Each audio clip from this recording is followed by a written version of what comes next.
मैं शफीक सिद्दीकी, आप देख रहे हैं भिवंडी में मौलाना अबुल कलाम आजाद के नाम से जो फ्लाईओवर है वंजारपट्टी नाका पर, उसकी खस्ता हालत और उससे जो एक्सीडेंट होते हैं, उसकी जो किनारों पर जो खड्डे हैं, टूटे टूटे हुए रास्ते हैं, उससे जो खड्डे से बहुत सारे एक्सीडेंट। पहले तो आप अगर सिराज हॉस्पिटल की तरफ से आते हैं तो आपको बोर्ड दिखेगा जो पूरी तरह से धुंधला है, कुछ भी नहीं दिखेगा लिखा हुआ, सिर्फ फ्लाईओवर लिखा हुआ दिखेगा छोटा सा, जिसका कोई मतलब नहीं। आरिफ गार्डन के पास से जब हम एंट्री करते हैं फ्लाईओवर पर, वहाँ भी किसी तरह का कोई सिग्नल नहीं है, कोई साइन बोर्ड जो पहले था वो साइन बोर्ड गिर गया, जो बहुत ही भारी भरकम था। ठीक है, चलो गिर गया किसी भी रीजन से, उसको वापस लगाने की बजाय पहले तो उसको साइड में रख दिया गया था, अब वो पूरी तरह से गायब हो गया है। वो कहाँ गया? उसको क्या आपने बेच दिया? क्या महानगर पालिका ने इसको बेच दिया? आपको याद होगा डॉक्टर नसीम की जो सिराज हॉस्पिटल के पास गिरने से मौत हुई थी, वो उस दिन फ्लाईओवर को बंद किया गया था ये बोलकर कि इसका रिपेयरिंग का काम। सवाल ये है कि अगर आपने फ्लाईओवर को बंद किया था रिपेयरिंग के नाम पर, तो फिर रिपेयरिंग क्यों नहीं है? कि शासन प्रशासन या नेताओं की जब कोई जान जाएगी तो शायद कुछ उम्मीद है कि इसकी रिपेयरिंग हो सकती है। हेलो भिवंडीकर्स, मैं शफीक सिद्दीकी, आप देख रहे हैं भिवंडी मिरर। जैसा कि आप जानते हैं, हम सिर्फ भिवंडी की समस्याओं पर ही वीडियोस बनाने को ज़्यादा तवज्जो देते हैं, जैसा कि और भी बहुत सारे चैनल है भिवंडी में, आप जानते हैं। लेकिन हमारी जो प्राथमिकता है वो भिवंडी के इश्यूज हैं, जिनका सीधा सरोकार भिवंडी की आम जनता से है।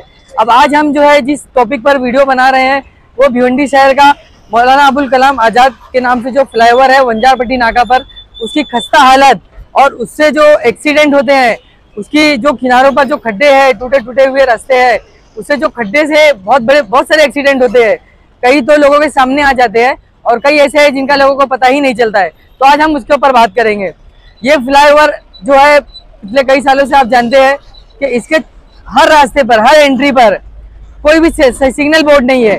सबसे पहले तो आप अगर सिराज हॉस्पिटल की तरफ से आते हैं तो आपको बोर्ड दिखेगा जो पूरी तरह से धुंधला है, कुछ भी नहीं दिखेगा लिखा हुआ, सिर्फ फ्लाईओवर लिखा हुआ दिखेगा छोटा सा, जिसका कोई मतलब नहीं। हम मौलाना अबुल कलाम आजाद फ्लाईओवर के स्टार्टिंग पर है, जो सिराज हॉस्पिटल की तरफ से आप जब ऊपर चढ़ते हैं वहाँ पर आपको हम दिखाना चाहेंगे कि उसका साइन बोर्ड कैसा है। देखिए आप, ये है मौलाना अबुल कलाम फ्लाईओवर का साइन बोर्ड, जहाँ आपको कुछ भी नहीं दिखेगा कि आपको चढ़कर नासिक रोड की तरफ किस तरफ टर्न लेना है, या आपको वाड़ा रोड की तरफ अगर जाना है तो आपको किस तरफ से जाना है, नजराना जाना है तो किस तरफ से जाना है।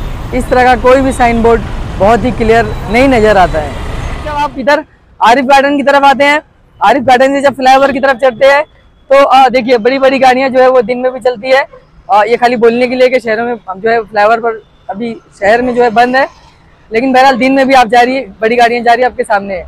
चलिए हम आते हैं टॉपिक पर। आरिफ गार्डन के पास से जब हम एंट्री करते हैं फ्लाईओवर पर, वहाँ भी किसी तरह का कोई सिग्नल नहीं है, कोई साइन बोर्ड नहीं है। अगर कोई बाहर का बंदा फ्लाईओवर से चढ़ता है, अगर उसको भिवंडी एसटी की स्टैंड की तरफ जाना है या नदी नाका की तरफ जाना है, उसको कैसे पता चलेगा कि उसको किस तरफ का टर्न लेना है? क्योंकि कोई साइन बोर्ड नहीं है। एक साइन बोर्ड जो पहले था वो साइन बोर्ड गिर गया, जो बहुत ही भारी भरकम था। ठीक है, चलो गिर गया किसी भी रीजन से, उसको वापस लगाने की बजाय पहले तो उसको साइड में रख दिया गया था, अब वो पूरी तरह से गायब हो गया है। वो कहाँ गया? उसको क्या आपने बेच दिया? क्या महानगर पालिका ने इसको बेच दिया या किसी और ने उसको बेच दिया? क्या महानगर पालिका का काम नहीं था उसको वापस से इंस्टॉल करता, वापस से लगाती, वो साइन बोर्ड लगता, लोगों को पता चलता कि भाई किधर टर्न मारना है? तो खैर ये बात तो हो गई साइन बोर्ड की। अब आते हैं रोड पर जो बड़े बड़े खड्डे हैं। आपको पता होगा, आपको याद होगा डॉक्टर नसीम की जो सिराज हॉस्पिटल के पास गिरने से मौत हुई थी, वो उस दिन फ्लाईओवर को बंद किया गया था ये बोलकर कि इसका रिपेयरिंग का काम चालू है।